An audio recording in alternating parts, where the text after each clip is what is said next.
Okay, here's a midweek quickie, rather than the usual deep dive.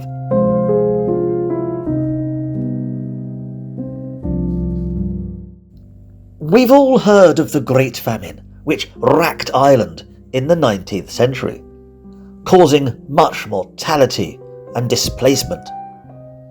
But little, if anything, is known about the other Great Famine, the one that caused much devastation in Europe during the early years of the 14th century. A terrible event that lasted 3 whole years.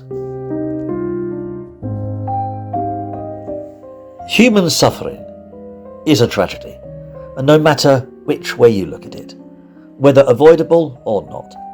And here we have an unavoidable disaster caused by an extreme run of bad weather that marked the end of the prosperous medieval warm period that had been enjoyed centuries prior. Now, Northern Europe has always been wet. The UK is famous for it.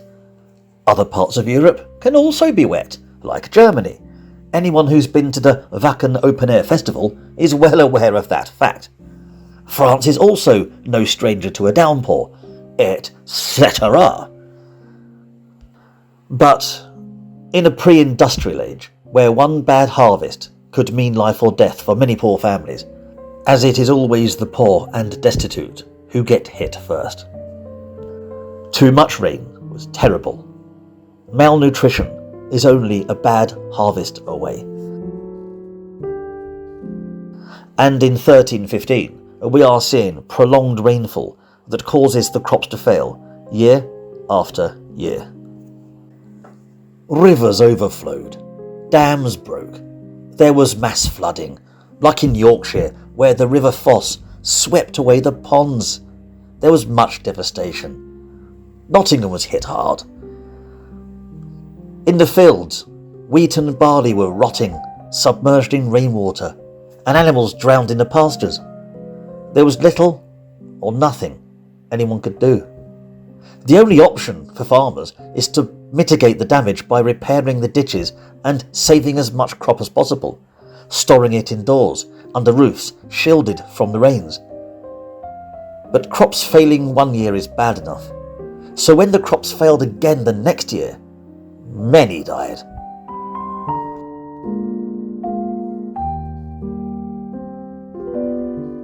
Wherever you looked, you'd see dead animals in the fields, bloated pigs, sheep.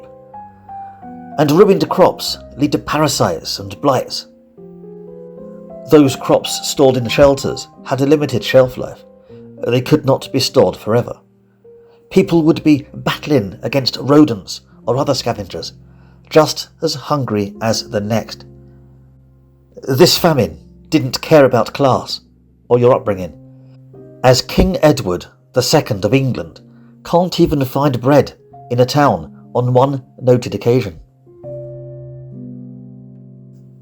There was no turning to the next town, county or country, because everybody in this part of Europe was in the same dire situation. The only thing to eat, aside from the limited rations of crop, were the dead animals, or fruit from the trees, assuming there were any nearby.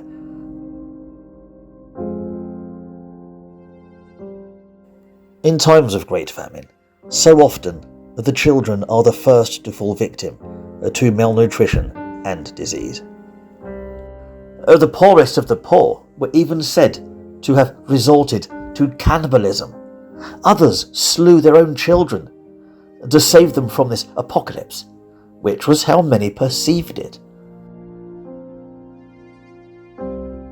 The church looked to the heavens, as you would expect them to do. To them, it was as if the very wrath of God was punishing the sins of mankind. What else was there to do but pray? Nothing else was working, and for 3 years it seemed as if God himself had turned his back. He wasn't listening. If people saw some Jewish chap sailing by in an ark, it would only confirm what they already believed, that this was it. Judgment is at hand.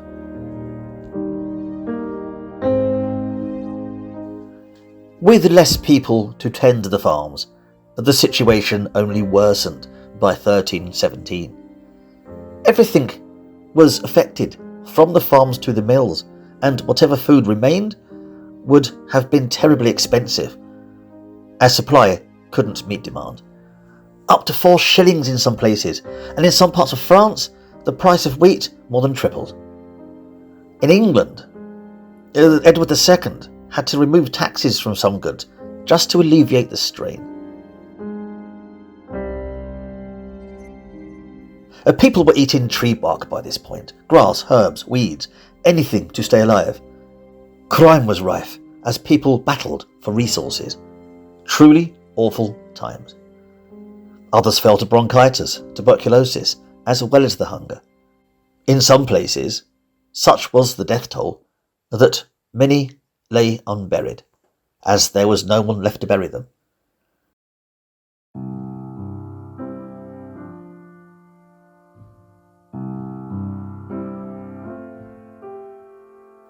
But out of the darkness shone a glimmer of light, as by 1318 the rains had stopped, and the next year crops grew as they once did. Grain was back on the menu again. People ate, animals grew fat, and things slowly returned to normal.